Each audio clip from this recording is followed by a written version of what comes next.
يتداخل فيه الحق بالباطل تظل أعظم مهمة لنا هي أن نحرص ما تبقى من نور الحقيقة، أن نجاهر بالصدق وسط الترويج للكذب، ونزرع الكلمة الطيبة في أرض لا تنبت فيها إلا الشوك. قد لا يرانا أحد وقد لا نحظى بالتصفيق والثناء، لكن القيمة الحقيقية لا تقاس بالأضواء بل بثبات المبادئ في وجه العواصف.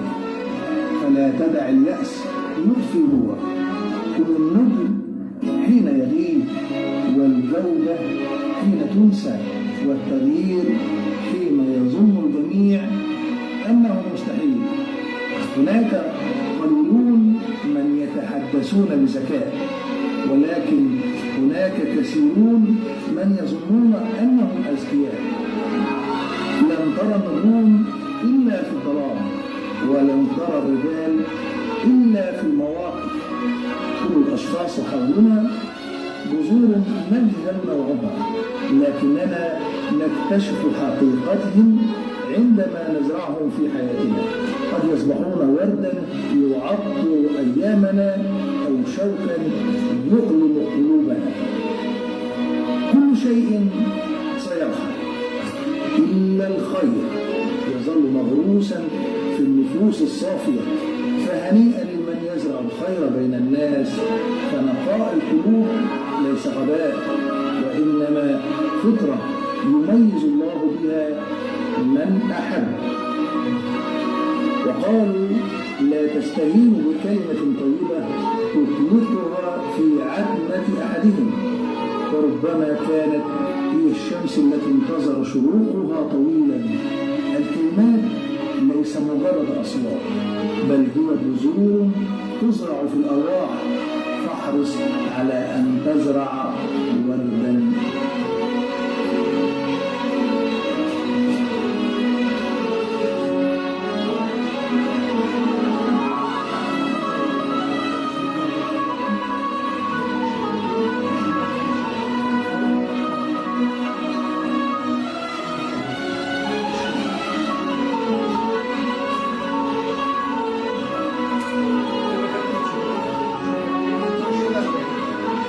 مفيش في الدنيا أغلى من وطن، ده الكل عندي أول ما يقولوا مصر ألاقي. بسم الله الرحمن الرحيم. أهلا وسهلا بحضراتكم في حلقة جديدة من مجلس العمر. النهاردة حلقة مميزة جدا، مميزة بموضوعها، لأن موضوعها مهم جدا جدا جدا لشريحة كبيرة جدا من الناس في بلقاس وخارج بلقاس. كمان مميزة بضيوفها، لأن لأول مرة بجلس متعلم تلميذ محاور لي الشرف مع 2 من القامات الرياضية الموجودة في مركز ومدينة بلقاس. 2 أنا بحترمهم على المستوى الشخصي بشكل كبير جدا. 2 أصحاب كلمة، 2 أصحاب رأي، 2 عندما يتكلموا في الرياضة فلنسمع ولنتعلم ولنتشرف بوجودهم معنا. إذا اتكلمت عن الرياضة فبقول إن الرياضة تعتبر عامل كبير أو جزء كبير جدا جدا في حياة أي إنسان. إذا تكلمت عن الرياضة كدارس أو كممارس أو كمتخصص أو كمحترف لها، فبقول إن الرياضة أحد القوى الناعمة اللي أتمنى إن بلقاس كمان تستفيد منها، مش مصر بس. لكن أين الرياضة في بلقاس؟ أين الرياضة في بلقاس؟ ولا أقصد ببلقاس مدينة بلقاس فقط، ولكن بلقاس والقرى والمدن المحيطة بها. أين الرياضة في بلقاس؟ أين كرة القدم في بلقاس؟ أين نادي بلقاس؟ أين نادي المعصرة؟ أين نادي الستمونة؟ أين الشباب وإنتاج المواهب الموجود في مركز قروي الحفير مثلا على سبيل المثال؟ هل السبب إمكانيات؟ هل السبب إدارة؟ هل السبب ضعف إمكانيات الدولة؟ هل ضعف التواصل مع النواب فيما يتعلق بالرياضة؟ لا أسئلة. هل موضوع الاستثمار في مجال النشاط الرياضي ده علم يفتقده الناس الموجودين على إدارة الرياضة في بلقاس؟ ليه المواهب ما بتفضلش البقاء في بلقاس؟ هي موضوعات كثيرة جدا جدا جدا أتمنى إن احنا نكون نغطيها النهارده مع ضيوفنا. معايا ومعاكم واحد من القمم الأخلاقية اللي أنا بتشرف بهم، كابتن إيهاب عبد الباري، كابتننا والراجل المحترم المهذب الخلوق اللي دايما بنتعلم ونتشرف بيه. منور الدنيا يا كابتن. كل سنه وحضرتك طيب. يا حبيبي شرفتنا ونورتنا. الله يصلح حالك. معايا ومعاكم واحد من اصحاب الكلمه، واحد من اصحاب الراي. صحيح ممكن يبقى كلامه صعب شويه وقاسي شويه، لكن انا شايف ان هو محب حتى النخاع لبلده واهله ولمهنته. كابتن محمد بلال. اهلا بك يا كابتن. ربنا يديك الصحه والعافيه. انا موجود معاكم مع كابتن هادي النهارده. ربنا يخليك يا كابتن، ربنا يصلح حالنا وحالك يا رب. عاوز اقول لكم ان الرياضه ده عامل مهم جدا جدا، ليس على مستوى الشخص لكن حتى على مستوى الاسره، على مستوى البلد، على مستويات كثيره جدا. الرياضه بالقاس يا كابتن ايهاب. الرياضه بالقاس احنا عشناها واحنا صغيرين.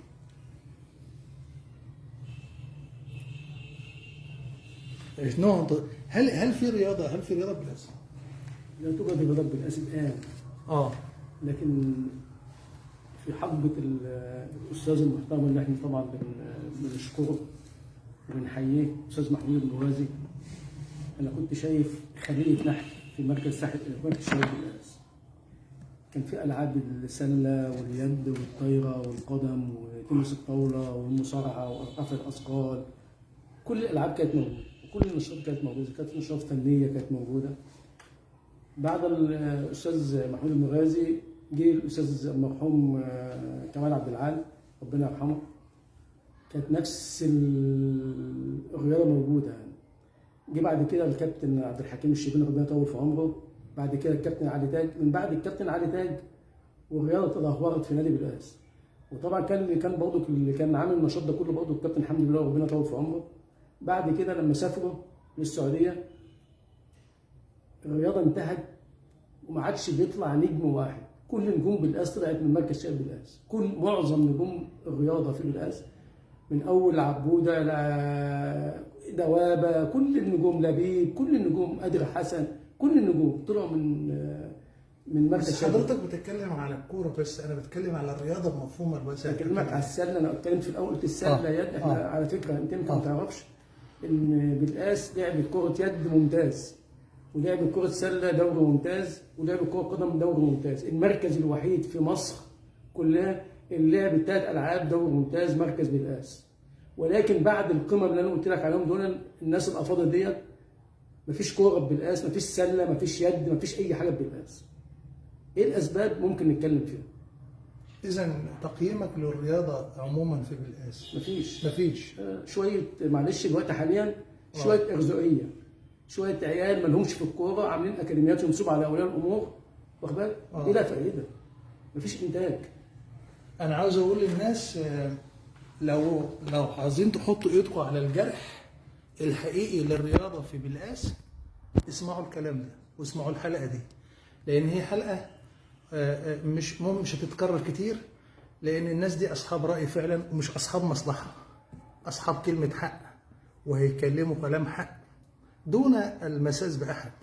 احنا مش جايين ننتقد حد، احنا جايين نقول احنا ما عندناش رياضه في بالقاس. وانا متفق مع كابتن ايهاب، احنا ما عندناش رياضه، مش كوره بس، احنا ما عندناش رياضه في بالقاس.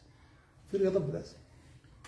والله يا كابتن تاكيد على كلام الكابتن ايهاب طبعا اخونا الكبير وكابتننا. الرياضه بالقاس للاسف كانت في الثمانينات. يعني انا هتكلم عن الجيل اللي انا يعني بدات رياضه في بدايه الثمانينات عشان المواليد والامر وكده. الرياضه في بالقاس كمدينه، مش بنتكلم على المعصره او الستاموني او كده، بنتكلم على الرياضه داخل المدينه. الرياضه بتبدا كنا احنا بنبدا من مركز شباب بالقاس اللي هي الساحه. كنا بنبدا واحنا صغيرين. انا بقى حضرت الجيل بتاع الكابتن علي تاج ربنا يديه الصحه. كنا بنبدا الاول كانوا بيجيبونا واحنا اطفال صغيرين بندخل حاجه اسمها مسرح، نقرا قصص ونقرا حكايات ونعمل مسرح. مسرح يعني ثقافه كمان. اللي هي صاله المصارعه اللي موجوده دلوقتي ديت. كنا الاول بنقعد في ترابيزات وكراسي، بندخل بيتوزع علينا قصص وحكايات نقرا، وكل واحد يحكي هو فين ايه من القصه بتاعته. وبعد كده بناخد حاجه اسمها فقره فنيه في مركز شباب بالقاس ده، اللي صوته حلو بيغني، اللي عايز يعزف آلة موسيقيه. اتعلمنا يعني ايه وطنيه، ويعني ايه تحب مصر وتحب بلدك وتحب والدك ووالدتك، وازاي تحب اخواتك وتحب اسرتك. الكلام ده كله اتعلمناه في مركز الشباب. بعد كده كنا بناخد الحصه الرياضيه، كابتن علي تاج كان بينقلنا بقى على الملعب الرياضي. كان بيعلمنا يعني ايه تبقى رياضي، يعني ايه تتعامل مع الاخرين، ازاي تتعامل مع المدرب، ازاي تتعامل مع زمايلك، يعني ايه كلمه رياضي ذكي، ازاي يبقى عندك اخلاق رياضيه وتتعامل كل ده مع يا الناس. كابتن بلال؟ كل ده في مركز الشباب. مركز الشباب يعني ده تربيه، ده تربيه. ايوه بس كان مش- بيطلع مصنع رجاله، ده المصنع اللي كان بيطلع رجاله. طلع من مركز الشباب ده، سيبك بقى من انه طلع لعيب نجم في لعبه معينه، سواء مصارعه او كوره او سله او يد، لا، طلع مهندس كويس، طلع مدرس كويس، طلع محاسب كويس، طلع صنايعي كويس، طلع رجاله محترمه، ناس فادت بلدها، قدرت تربي اسره كويسه فيما بعد.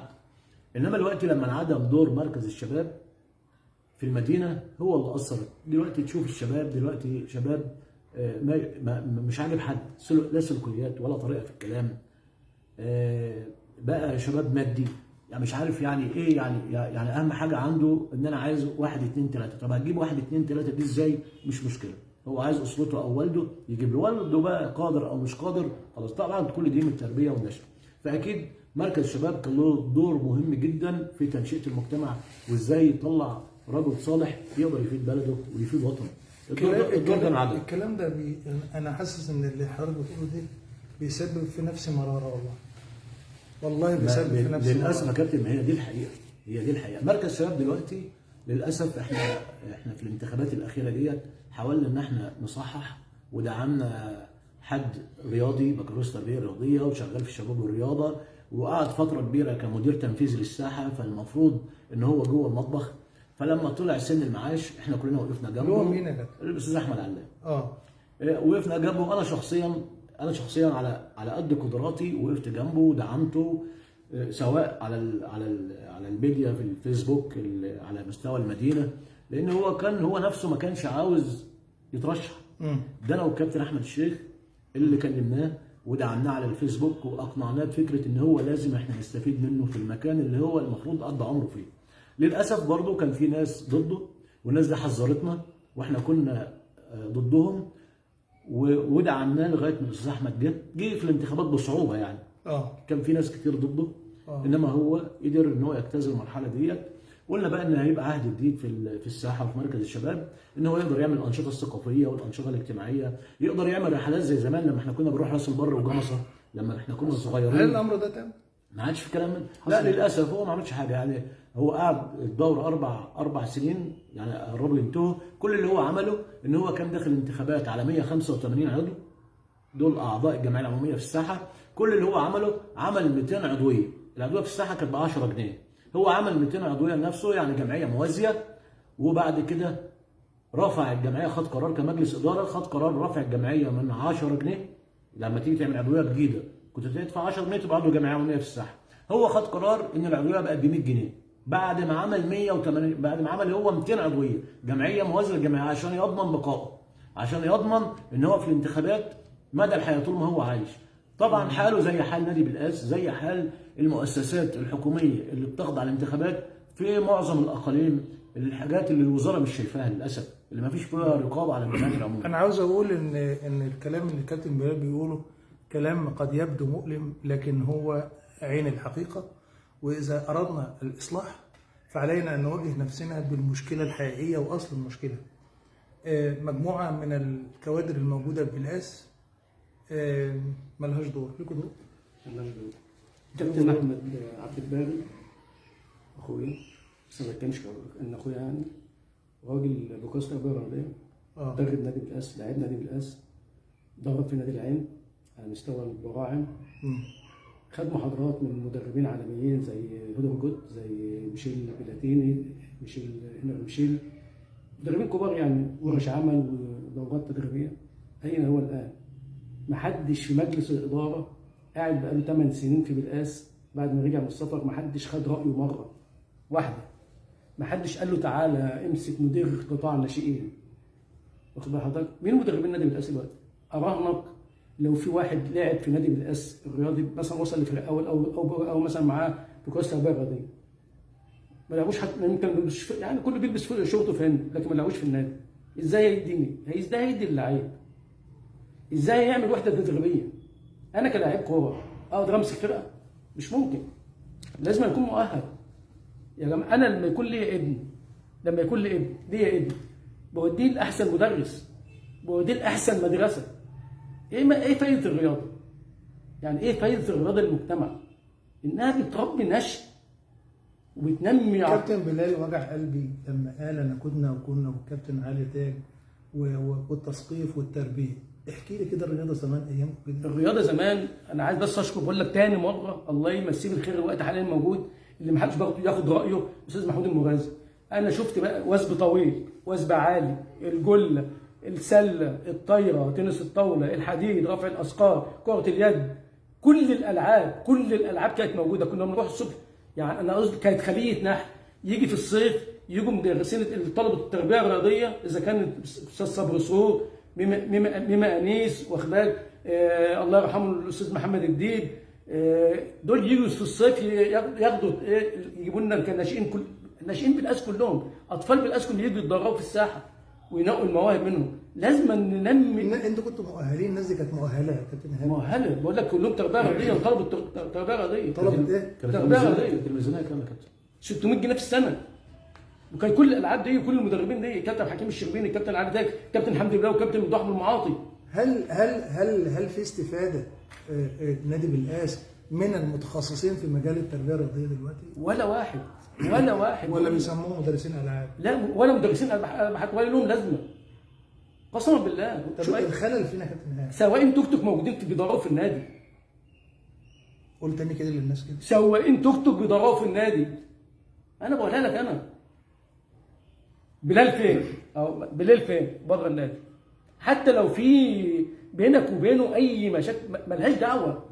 الناس الاول زمان، بقول لك الكابتن حمدي كان بيجي من الساعه 7 للساعه 9 بالليل في قلب الساحه، قلب مركز الشباب. الكابتن عتاك كان بيجي يخيط الكوره بايده، واخد بالك؟ الناس دي كانت بتحب الرياضه بدون مصلحه شخصيه. لكن كل اللي موجودين حاليا انا ما اعرفهمش في مجلس الاداره. مين في مجلس الاداره؟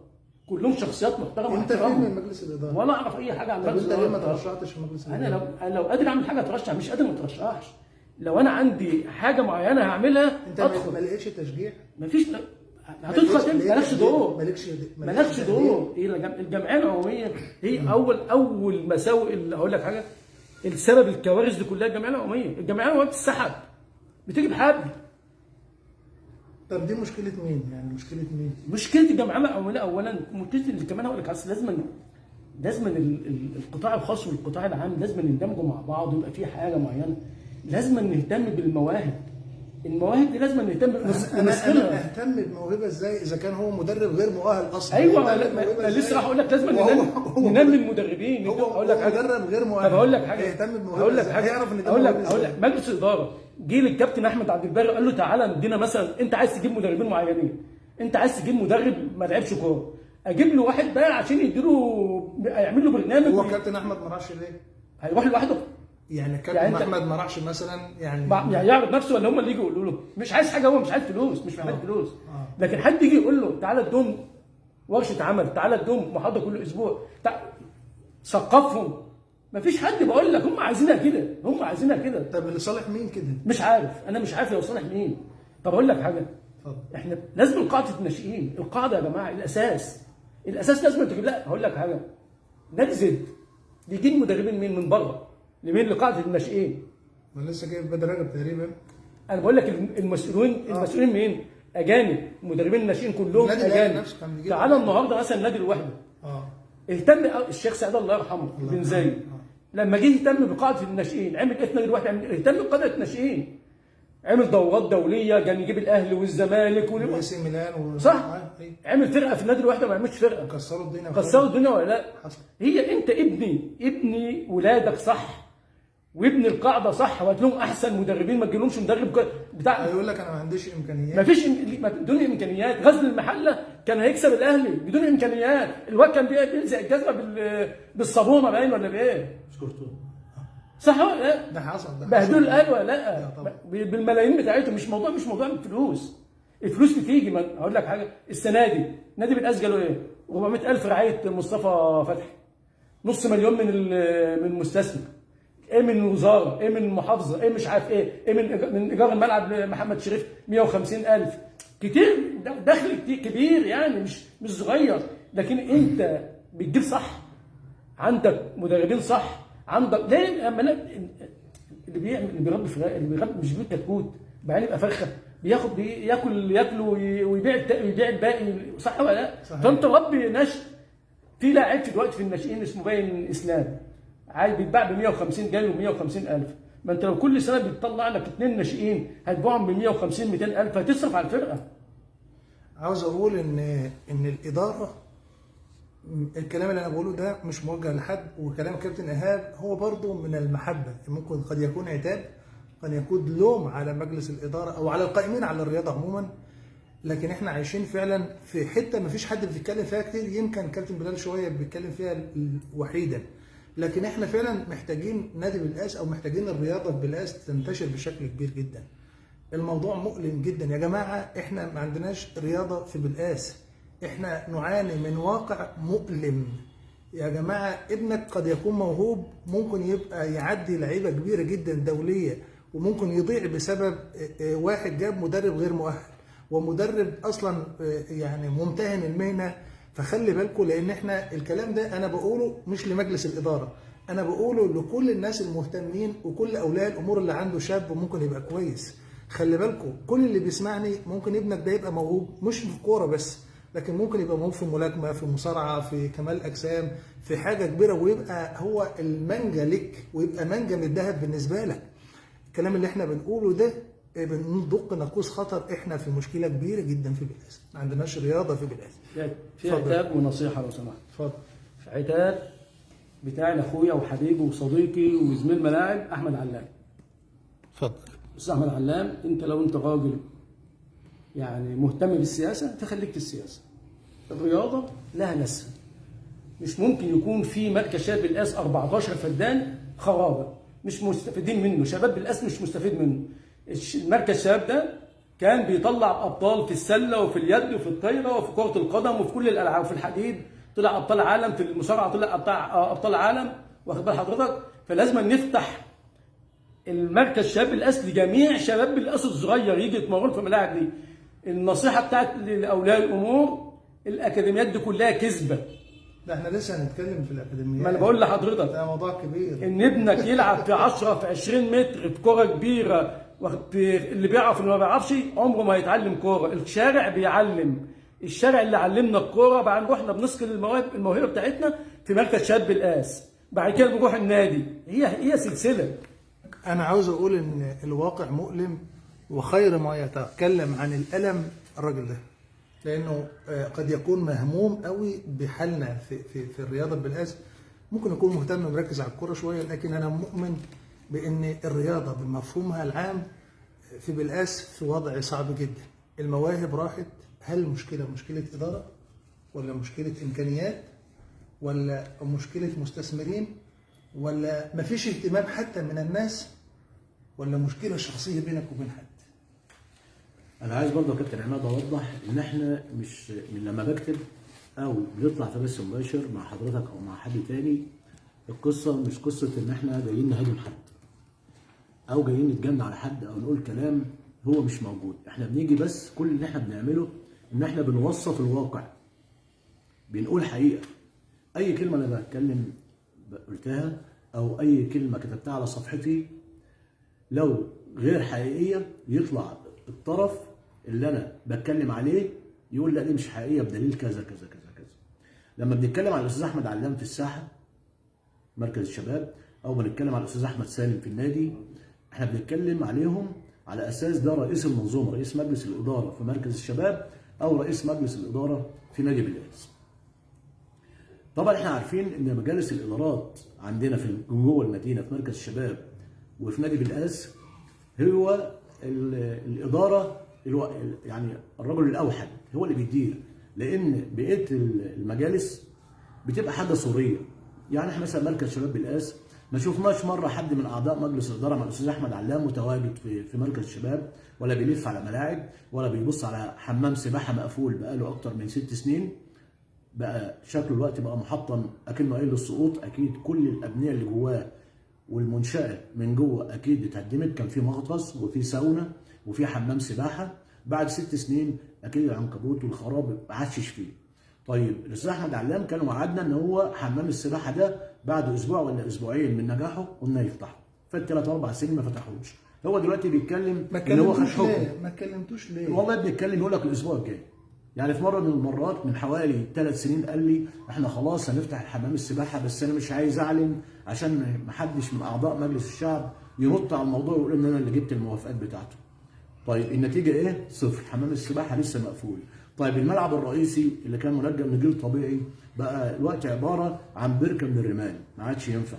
طب الملعب الترتاني اللي الاستاذ احمد جه استلمه على الجاهز جديد، هو دلوقتي روح اتفرج عليه خلاص شبه يعني سنه بالكتير وهينتهي، ما عادش ينفع يتمارس عليه رياضه. السور بتاعه بدا يتهدم، ما فيش اي صيانه اتعملت فيه. الحادثه اللي حصلت في جوه الملعب، المرميات اللي كان مش معمول لها عجل من تحت عشان لما بتزق المرمى كده يمشي، دي وقعت على طفل لان العجل ما كانش معمول كويس، فقالوا الاولاد لما ينقلوا المرمى وقع على دماغ طفل، عمل له كسر في الجمجمه وعمل له نزيف في المخ وعمل له نزيف في الرئه. طفل عنده 11 سنه، واخد بال حضرتك؟ فديت جنايه. والمشكله ان الموضوع عدى. احنا لو في دوله بتحترم الرياضه كان المفروض الوزير يتحاكم في دي.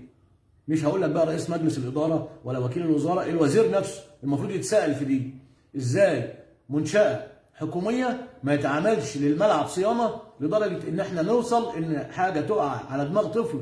هو ما حدش يقول انها حادثه عابره، لا دي حادثه نتيجه اهمال. نتيجه الاهمال ان العجل اللي موجود تحت المرميات اللي شايل القائمين والعارضه ما اتعملوش صيانه فبقى مكسور. فلما جت الولاد تنقل المرمى المفروض العجل ده بيجري على الارضيه يتنقل من مكان لمكان، فلما جم الولاد يزقوه عشان ينقلوه وقع المرمى على دماغ ولد، جاب له كسر في الجمجمه. الولد عرفت ان هو عمل عمليه ب 75,000 جنيه الاسبوع اللي فات، وقال له تحمل. يعني انا ابعت ابني يتمرن يمارس رياضه يجي لي اعمل له عمليه ب 75,000 جنيه وربنا يشفيه يا رب، والله اعلم الولد هيرجع زي الاول ولا لا.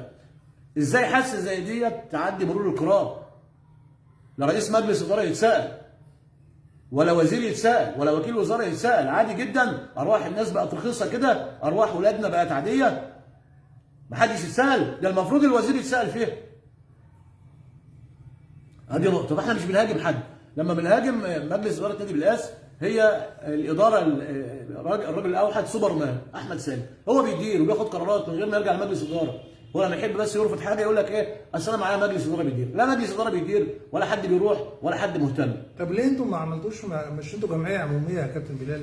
مش في جمعيه عموميه، مش في وعي، مش في ناس الجمعيه العموميه ديت ممكن يكون عليها او لها، لكن هي الجمعيه العموميه هي اللي بتحرك ولازم يكون في حراك. ما ينفعش يكون يا كابتن للاسف السياسه عندنا في نادي بالقاس السياسه دخلت في الرياضه. كان الكابتن احمد علام في مركز الشباب، انا اقول لك بس عشان الخص موضوع مركز الشباب عشان نخرج منه ونتكلم عن النادي. لما الكابتن احمد علام نجح في انتخابات مركز الشباب، انا قعدت معاه انا وحوالي 14 واحد في قعده كده اخويه، فقلت له بص يا كابتن احمد انا هقترح عليك اقتراح بمناسبه نجاحك، والاقتراح ده ممكن هيقف عليا انا بخساره، لان انا عندي مدرسه كوره بمرن ولاد اصحاب عمر وكده. قلت له ايه رايك؟ احنا دلوقتي في المدينه الاشتراك الاكاديميات اللي معموله مدارس الكوره ديت اقل اشتراك 150 جنيه. طب في ولد ابن ناس فقراء ووالده مش هيقدر يدفع له ال 150 جنيه دي. ايه رايك لما نعمل مدرسه كوره بالمجان في الساحه؟ انا متبرع بالادوات وبالكور وبالملابس للولاد الفقراء دول، ومتبرع بتمرينه كل اسبوع هاجي امرن تمرينه بدون مقابل، وهجيب لك الكابتن اشرف عبده يمرن تمرينه بدون مقابل، وهجيب لك الكابتن عماد حسن يمرن تمرينه بدون مقابل، وهجيب الكابتن احمد الشيخ يمرن الحراس تمرينه بدون مقابل. كتر خيرهم. يبقوا 3 تمارين. المطلوب من حضرتك توفر لنا 3 ساعات على مدار الاسبوع، يعني مثلا سبت واثنين واربع هتوفر لنا ساعه واحده يوم السبت، وساعه يوم الاثنين، وساعه يوم الاربع، واحنا مش هنكلف مركز الشباب اي حاجه، تبقى دي للفقراء بدون اشتراك. قال ايه؟ قال لا مش هقدر. قلت له ليه؟ قال لي اصل انا عشان يبقوا مدربين شغالين عندي لازم ادي لهم مرتب عشان احاسبهم. قلت له تحاسبنا ايه؟ ده احنا هنعلم الولاد 4 5 حاجات، ازاي يصلي، ياكل قبل التمرين بقد ايه، يستحمى بعد التمرين ضروري، ونعلمه اساسيات كره القدم فقط لا غير. انت هتحاسبني ولا ادخل؟ انا هدخل مسابقات عشان تحاسبني على كده. استاذ احمد علام رفض، قال لا، قال لازم ادي مرتب. طيب النتيجه ايه بعد 4 سنين؟ ما تعملش اي شيء. يبقى الولد اللي والده ما يقدرش يدفع له اشتراك في مدرسه كوره او اكاديميه ولاعيب كويس موهوب مش هيلعب، يجي يعيط يتفرج علينا ويعيط. انا بس الكابتن بلال استفزني، فانا مش قادر اعدي دي. اذا كان في مسؤول من هو في مصر، من كان في مصر، ويبقى عارف ان في ناس عاوزه تخدم وناس بتحب البلد دي بالفعل، ويرفض ان هو يبقى موجود، ويرفض ان الناس دي تشارك بالمجان، مش هيتكلف، ويرفض الناس تشارك في الموضوع ده بالمجان، هذا المسؤول من كان هو، مع احترامي للجميع، ده عيب وجريمه انه يبقى موجود في مكانه.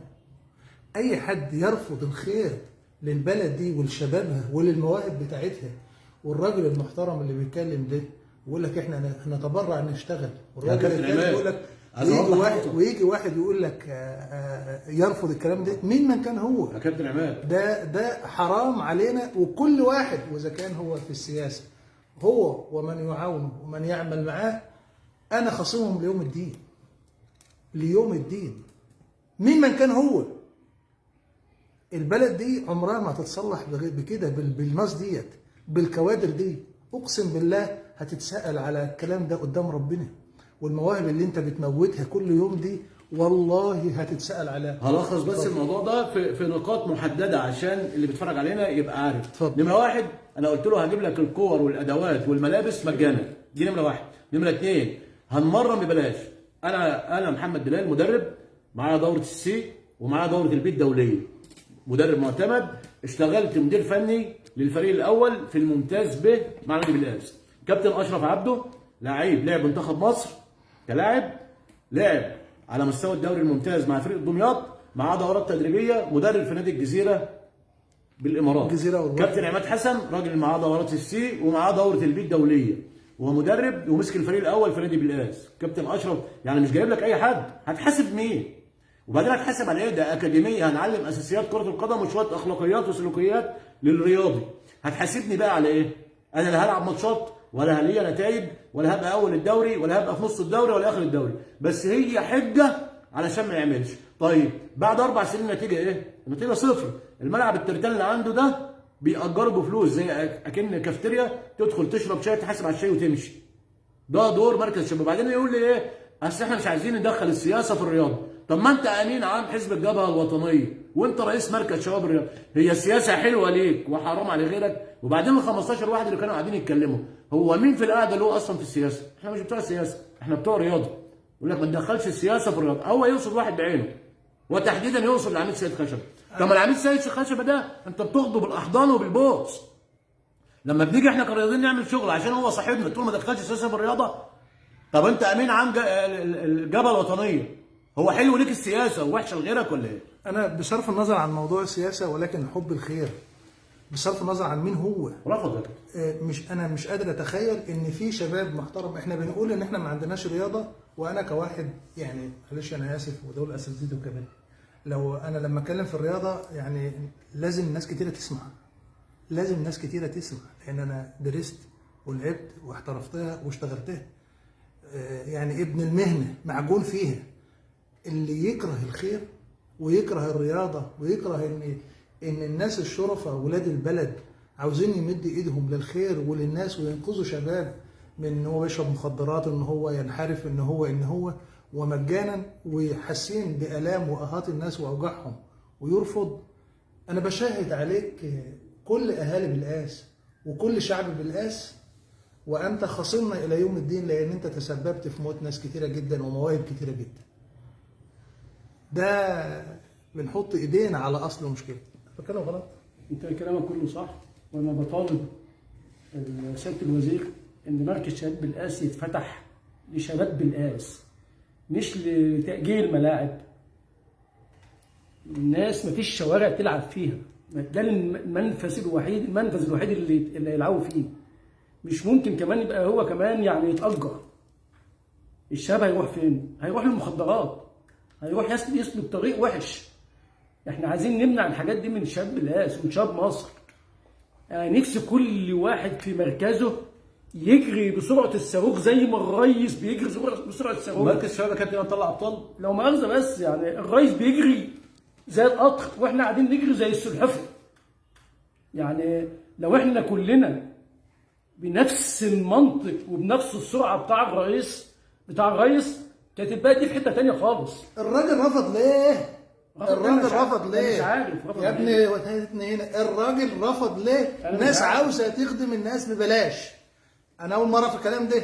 الراجل رفض ليه؟ انا مش عارف. نادي بالقاس فين؟ شباب بالقاس فين؟ المواهب في بالقاس فين؟ الكوادر المؤهله الموجوده في بالقاس ليه؟ فين؟ خريج التربيه الرياضيه الموجودين فين؟ الناس اللعيبه القدامى اللي عندهم بيحبوا الخير وعايزين يشتغلوا ببلاش فين؟ فين الناس اللي عندهم قيمه وقامه زي علي تاج، زي عبد الحكيم الشربيني، زي الناس الكبيره زي احمد عبالي، زي فلان؟ ما بتاخدوش الناس دي وتحتضنوهم وتشغلوهم ليه؟ ما بتستفيدوش من الناس دي ليه؟ انتوا في مكانكم بتعملوا ايه؟ اي حد في منصب قيس على كده، مش الكره والرياضه بس، في مكانه طالما ما بتخدمش الناس وما بتخدمش الشعب المسكين ده والمواهب اللي بتموت كل يوم على ايدك دي، انتوا قاعدين في مكانكم ليه؟ انا بقول لكل الناس اللي موجوده في بالقاس، اللي عاوز يعرف ان احنا ما عندناش نادي ويتكلم على النادي يجي يسمع الكلام ده، يجي يسمع جلسه المصارحه دي. اقسم بالله انا ما عندي عداوه مع حد خالص، لكن انا عدو واضح وصريح لاي حد يأثر في حق شغله وفي حق الناس، عدو الى يوم الدين ومعاه للاخر. الكلام اللي بيحصل ده عيب وما يصحش. اما تبقى ناس مدلك ايدها بالخير وانت تتحجج باي حاجه وسياسه سياسه ايه؟ السياسه تخدم المجتمع، السياسي يخدم خادم للناس، السياسي الذي لا يخدم المجتمع هو سياسي فاشل وله عبء على الدوله المصريه. انا بقول كلام غلط؟ لا كلام طبعا حقيقي، بس عشان نقفل الموضوع مركز الشباب انا كنت بسال الكابتن ايهاب سؤال انا عارف اجابته طبعا فهجاوب عليه. المركز الشباب طلع ابطال طبعا، طلع كابتن حلواني معوض بطل البحر المتوسط في المصارعه الروماني، طلع كابتن عبد الرزاق احمد الله يرحمه بطل رفع اثقال ومثل مصر في البحر المتوسط. ايوه طلع كل اللعيبه اللي لعبت هم اللعيبه اللي طلعوا دولت فين حته؟ يعني انتوا استفدتوا بيهم بعد كده كوادر يعني في الشارع؟ لا ما في رحمهم الله ناس توفاها الله وفي ناس موجوده، بس هي المشكله يا كابتن ان هي الكابتن علاء خليل اللي واخد بطوله افريقيا فين؟ تقدر تقول لي فين؟ مش ده رمز؟ الكابتن علاء لا يعني ده ما حد وصل لكابتن يعني علاء. واخد واخد بطوله افريقيا، واخد بطوله الدوري فين؟ من اداره ولا من التدريب؟ من الاداره، من التدريب، من اي حاجه، مش موجود. يعني هو المكان الطبيعي لو بتسالني علاء خليل هو رئيس نادي بالقاس. ايوه ما بقول لك فده غلط في حق اهل نادي بالقاس، فاهالي بالقاس كلهم انتوا غلطانين لان انتوا ما بتكبروش الرجاله اللي منكم، ما بتكبروش القامات والاسماء الكبيره. اقول لحضرتك يا جماعه احنا انتوا ليه ما بتكبروش الناس اللي منكم؟ يا كابتن عماد يا جماعه انتوا ليه ما بتكبروش الكوادر الناس الكويسه؟ يعني علاء خليل ده عنده خبرات كبيره جدا كمدرب وكلاعب ليه ما يبقاش مكانه الطبيعي تكريما وتقديرا للتاريخ ده انه يبقى رئيس نادي بالقاس مع احترامي لاي حد موجود؟ يا جماعه انتوا مش واخدين بالكم احنا بنعاني من ايه؟ طب يا كابتن عماد، اشرف عبده راجل لعب دوري ممتاز ومنتخب مصر ودرب في الجزيره، وانا عارف وشفته بيدرب في الناشئين. هو فين؟ ما انا عارف كان معاه، هو فين؟ يا جماعه الرياضه ديت وسيله للمحبه للتعارف. انا والكابتن عماد معلش يعني كنا ضدنا مثلا ما لعبناش كوره ما كناش عرفنا حد، الناس يعني انا والكابتن عماد مثلا معلش نجوم مصر كلها ونجوم من افريقيا وتعرفنا على نجوم لو قعدنا نقعد من هنا لغايه السنه الجايه ما كناش نحلم نقعد معاهم ولا نلعب معاهم. محمد صلاح لاعب الزمالك، فاروق جعفر، محمد الهادي منتخب مصر، الدير، كل نجوم مصر ونجوم افريقيا شوف لعبنا معاهم وقعدنا معاهم. وشوف الرياضه وسيله للتعارف، الرياضه بتبعدنا عن حاجات كتيره وحشه كتير. لازم يا جماعه نهتم بالرياضه ونهتم بقاعده الناشئين. اهتم ازاي اذا كان راجل بيقول لك انا جاي اهتم معاك اهوت قال لك مالكش هي مكان موجود؟ طب انت يعني ما هتقول لي طب وبعدين نعمل ايه يعني؟ اصل هي اللي بيديرها بقول لك هو واحد. هنعمل ايه يعني؟ مركز الشباب بيديره واحد والنادي بيديره واحد. مين اللي عين المدير الواحد ده؟ مش الجمعيه العموميه؟ الجمعيه العموميه. يا اهل بالقاس، يا اهل النخوه والجدعنه والمروءه، انتوا اللي هتحركوا وتجيبوا واحد قادر على انه يبقى موجود على ارض الواقع. يا جماعه اللي بيحصل ده وصمه عار في تاريخ نادي بالقاس، واي حد يلتحف بنائب ولا يستقوي بنائب هو فاشل، والنائب بتاعه فاشل، والنائب بتاعه مسؤول، واحنا اعداؤه ليوم الدين. مين من كان هو؟ النائب اللي يحمي رئيس نادي غير قادر على انه يقوم بمسؤوليته هو نائب فاشل. مين من كان هو؟ ان كنتوا عاوزين تبقى في رياضه، نادي بالقاس ده لما وانا صغير كانوا يقولوا بالقاس تلعب يوم الخميس، نفضي نفسنا طول النهار عشان نروح وعشان نطلع من فوق السور عشان نروح نتفرج على بالقاس. دلوقتي بالقاس فين يا جماعه؟ انتوا بتهرجوا. المواهب ديت فين والكوادر فين؟ وفين الناس ابطال العالم واللي هيروح يلعب في الاهلي ويلعب في الزمالك وهنجيب الاهلي السنه دي وهنجيب المحله السنه الجايه؟ الكل بيتفرج على كده. الكلام ده مفيش خالص. هو انتوا مش حاسين بالفرق؟ على فكره اللي تتفرج عليا ابنك ممكن يبقى موهبه من المواهب دي بس ماتت بسبب واحد مهمل زي دول. يا كابتن عماد، الجمعيه العموميه لنادي بالقاس فيها رؤساء محكمه، قضاه ومستشارين، وفيها لواءات وعملاء في الشرطه والجيش، وفيها مدرسين، وفيها اطباء على اعلى مستوى. الجمعيه العموميه بتاعت نادي بالقاس فيها 3000 واحد، فيها من صفوه المجتمع وناس محترمين جدا من بالقاس. فين هم؟ دورهم فين؟ انا اقول لحضرتك اهو على دماغي. المشكله فين دورهم؟ المشكله لما جينا نصحح، اعضاء مجلس الشعب تدخلوا في العمليه الانتخابيه ودعموا حد بعينه، وكل بالقاس عارفه مين اللي كان ناجح في الانتخابات ومين تلاعب باراده الناس، وجه ناس معينه بعينها عشان المكان ده ما يلمعش. يا اهالي بالقاس الكرام، يا كل الرياضيين، يا كل الابهات اللي عندهم مواهب املهم في اولادهم، عاوز اقول لكم ذنبكم ذنب اولادكم دول في نائب مجلس الشعب اللي جاب رئيس نادي بعينه. حسبي الله ونعم الوكيل في النائب من غير ما اعرف اسمه. حسبي الله ونعم الوكيل فيك، لان انت اضريت شباب البلد كلهم عشان تجامل واحد هيقف معاك في انتخابات. مين ما كان هو، والله ما اعرف هو مين، بس والله حسبي الله ونعم الوكيل فيك. انا مش بقعد، انا مش بولول ولا حاجه، لكن انا عندي مراره لان انتوا الناس ساكته. انا مش بهيج الناس على مجلس الاداره، انا بهيج الناس على نفسيه ان هي تحس ان احنا عاوزين يبقى عندنا احسن من كده. انا بتفرج على صور نادي بالقاس القديمه، بقعد اتفرج عليها وانا كنت بتفرج عليهم، بشوف نفسي وانا طفل هنا، بشوف نادي بالقاس وانا بشوف الحاجات دي. انا نفسي الحاجات دي تبقى كويسه. انا بتكلم كلام المحب، كلام المحروق، زي الراجل بلال ده لما بيتكلم هو كلام اللي زعلان. ولا انت بتتكلم كده لا طبعا انا مهموم، انا واحد من ابناء النادي، انا اتربيت في النادي، انا موجود في النادي من وانا عندي 12 سنه. المشكله يا كابتن في نادي بالقاس مشكله اداريه. كان الاختيار سيء من عضوين لمجلس الشعب، اختيار سيء لشخص بعينه. كانت النتيجه اللي النادي وصل لها دلوقتي. الناس اللي بتقول ان نادي بالقاس ما فيش فيه امكانيات، لا، نادي بالقاس فيه امكانيات، ونادي بالقاس شغال بخيره ومحدش بيدفع للنادي جنيه من جيبه. نادي بالقاس الميزانيه السنويه ليه بتتجاوز ل 2 مليون ونص. بتقول ايه؟ نادي بالقاس الميزانيه من واقع الدفاتر والحساب الختامي كل سنه اللي بيتعمل بعد 30/6 اللي انا بشوفه بعيني يتجاوز ل 2 مليون ونص. بيروحوا فين 2 ونص؟ ال 2 مليون ونص دول انت بايع قطاع الناشئين، ما بتصرفش على ناشئين، يعني بتصرف على فريق واحد فقط غير. واحده يعني ايه بايع قطاع الناشئين؟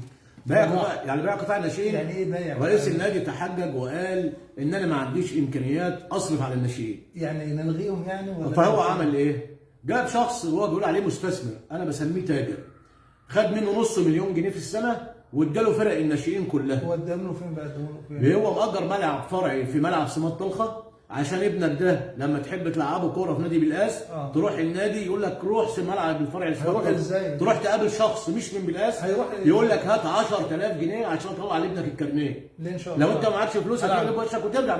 انا بقول لك الواقع، انا مش بهاجم يا كابتن عماد، انا مش بهاجم، انا بقول لك الواقع الحقيقي. وانت تقدر بكره تاخد عمر ابنك اللي هو ورا الكاميرا ده، تروح بكره لو لعيب كوره وانت عايز تلعبه كوره هتروح نادي بالقاس هيقول لك ده مواليد كام؟ هتقول له مواليد كذا، يقول لك روح ملعب سمات طلخه نادي بالقاس، هتروح هناك تلاقي فانيلات. انا نادي بالقاس يا جماعه اسمعوا بس، مفيش انا نادي بالقاس حاجه. انا نادي بالقاس اروح ولادي تروح ملعب سمات طلخه، اروح ولادي سمات طلخه تقابل اشخاص من ديكيرني. انا موهوب انا بقول لحضرتك يا جماعه، افهموا يا جماعه، انا بتاع كوره يا جماعه. الكوره كره القدم مش الرياضه بس، كره القدم لعبه الفقراء، فدايما معظم المواهب هتلاقيها ناس فقيره جدا. طب انا موهوب وانا ما عنديش الامكانيه ان انا ادي لابني 20 جنيه يروح طلخه ويجي 20 جنيه وكان عاوز له سندوتش، ما عنديش، اعمل ايه؟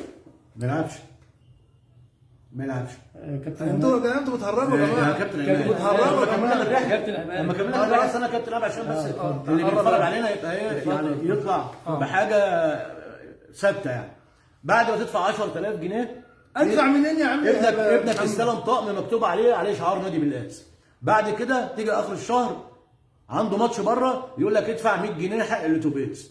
طب عنده ماتش على ملعبه يقول لك ادفع 100 جنيه حق الحكام، يعني مش على قد ال 10000 جنيه، ده استنزاف على مدار الشهر. يبقى في الموسم الواحد هتصرف على ابنك عشان يلعب كوره باسم نادي بالقاس تصرف 30000 جنيه. ان شاء الله ان شاء الله. عشان طيب طب ماشي انا موافق اصرف 30000 جنيه، طب بس انا من بالقاس وابني في المدرسه بيطلع الساعه 1 من المدرسه ولا الساعه 2 والمفروض هيبقى عنده درسين في اليوم عشان يروح يتمرن في ملعب سمات طلخه، انا مش هوديه المدرسه اليوم ده ويتكتب غياب، لان هناك بيمرنوهم الساعه 12 والساعه 11 عشان مواعيد الملعب، يبقى ما راحش المدرسه. راح يتمرن مثلا الساعه 1 يركب من بالقاس الساعه 11، يتمرن الساعه 1 يتمرن ساعه ونص، خلص 2 ونص، على ما يخرج من الملعب بسمات طلخه وانت كنت لعيب في طلخه يا كابتن عماد 3 ونص هياخد وصله عشان يروح الموقف ويركب يرجع بالقاس الساعه 5. هيرجع منهك من السفر ومواصلات تعبان، هل هيقدر يروح دروس؟ هل هيقدر يروح يذاكر؟ يبقى ابني باظ بالتعليم. في التوقيت اللي كان هو لو التمرين في نادي بالقاس التمرين الساعه 1 هيطلع من المدرسه الساعه 12 ونص مثلا، يستلزم الحصه الاخيره ويروح يتمرن ويجي يتغدى ويروح دروسه ويذاكر، لا ركب مواصلات ولا حاجه. شوف بقى لو قادر ماديا. شوف بقى مجلس الاداره عمل ايه في اولادنا. ده لو قادر ده انا بقول بافتراض كمان ان هو يدفع فلوس. ده كده هو يدفع فلوس يبقى لازم المدرسه. كابتن عماد عشان طب هو خد كام يا كابتن ايهاب؟ خد نص مليون جنيه. رئيس النادي كان طالع في بث مباشر مع الاستاذ حسن صبري وانا نزلت على صفحتي الكلام ده، بيقول ان دخل النادي بالقاس 5000 جنيه. يا راجل دخل النادي بالقاس 5000 جنيه. مبدئيا انت بتشتغل 7 شهور في السنه. نادي بالقاس بيشتغل 7 شهور في السنه، من شهر 8 في اخر شهر 2 يكون خلص، دول اجماليهم 7 شهور. انت ميزانيتك بتقول انا صارف 2 مليون ونص. 2 مليون ونص على الشهر على 7 شهور كام يا كابتن عماد؟ حوالي 300000 وشويه. يا راجل انت بتصرف في الشهر 300000 وشويه وبتقول دخل نادي بالقاس 5000 جنيه، يعني انت عايز تفهمنا ان انت بتدفع 295000 جنيه من جيبك الشخصي. طب طلع لنا ايصال تبرع منك شخصيا ب 5 جنيه. وانا في بث مباشر على الهوا وبقول لك اهو رساله، واكيد انت شايفني يا حد هيقول لك وهتشوف. طلع ايصال تبرع منك او من اعضاء مجلس الاداره اللي انتم فاهمين بالقاس ان انتوا بتصرفوا على النادي من جيوبكم عشان تخوفوا الناس عشان ما حدش يقرب للنادي. طلعوا ايصال تبرع ب 5 جنيه. 5 جنيه.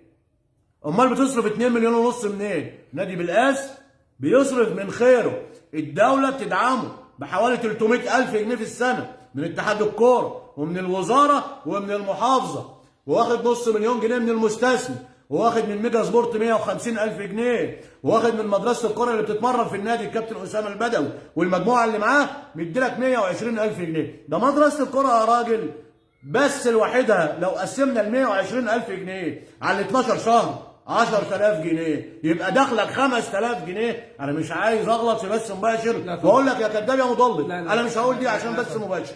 انا مش عايز اقول دي. بس لما تقول 5000 جنيه الناس تحكم بقى. انت صادق يا راجل؟ ده رئيس امريكا اتشال مش عشان علاقاته الغراميه، ده رئيس امريكا اتشال عشان كذب على الناس، كذبه واحده كذب، شالوا رئيس امريكا. انت طالع تكذب علينا وتقول نادي بالقاس 5000 جنيه يا راجل. عاوز اقول ان من المؤسف جدا انه يبقى نادي بالقاس ولاده يتمرنوا في نادي بعيد في نادي في طلخه.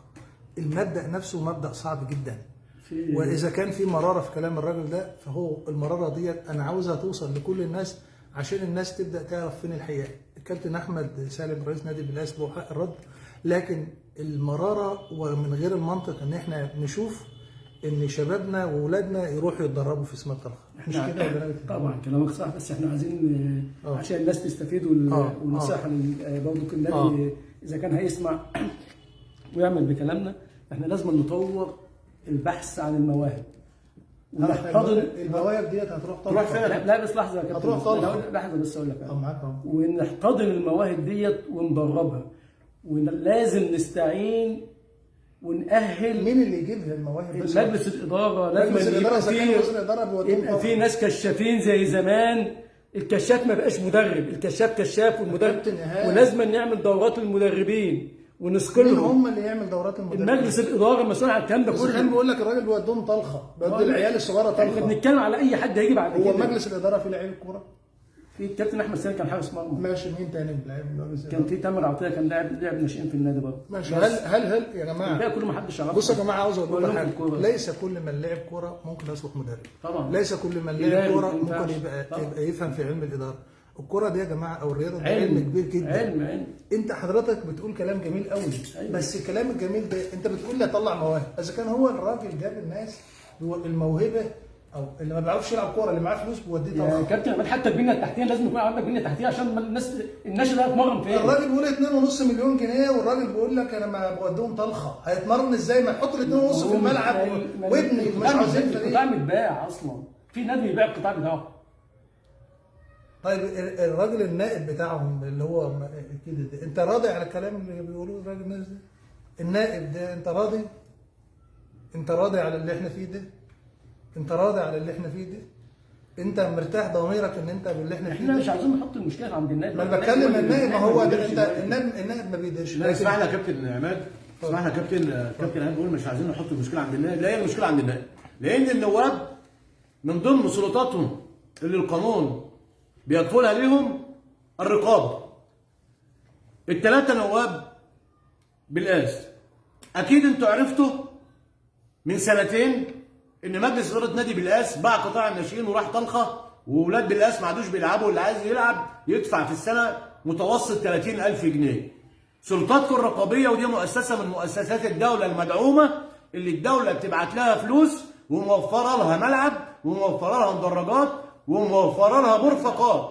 هل حضرتك دلوقتي لما وديت قطاع الناشئين في طلخه وخدت نص مليون جنيه، هل انت قلت له انت لسه بتاخد دعم من الدوله عشان تصرف على النشاط وانت ما بتصرفش عليه؟ هل ده مش اهدار للمال العام؟ هل سلطتك كنائب ما تحاسبش الناس دي، تبعت لهم يقعدوا معاك، او انت تروح لهم تقول لهم تعالى يا ابني انت وهو الدوله تبعت لك في السنه في حدود 300,000 جنيه وموفره لك ملعب وموفره لك غرف وموفره لك ميه ونور مدعوم بتستهلك ب 1000 جنيه، الدوله بتدفعك 250,000 جنيه لانك بتدفع 25% من استهلاك الكهرباء والميه والغاز عشان انت بتمرن ولاد مصر وبتطلعهم شباب رشيد يفيد البلد ويفيد المنتخبات. هل انت بعد ما نقلت القطاع وديته طلخه وما عدتش بتصرف عليه، هل قدمت طلب للدوله قلت لهم الكلام ده وبناء عليه الدوله وفرت ال 300,000 جنيه اللي بتبعتهم لك دول او 400,000 جنيه لنادي تاني من اللي بيصرف على اولاده؟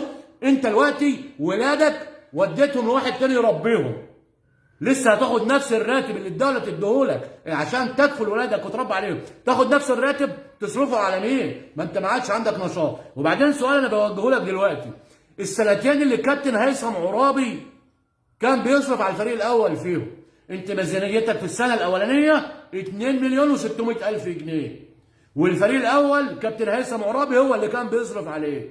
تقدر تقول لي ال 2,600,000 جنيه صرفتهم على ايه؟ في التوقيت اللي كابتن هيثم عرابي كان بيصرف على الفريق الاول، ولا انت خدت الفواتير الصرف بتاعته وحطيتها وخدت من خزنه النادي 2,600,000 جنيه؟ انا بتهمك اهو وتقدر ترجع عليها في المحكمه لو الكلام ده مش حقيقي.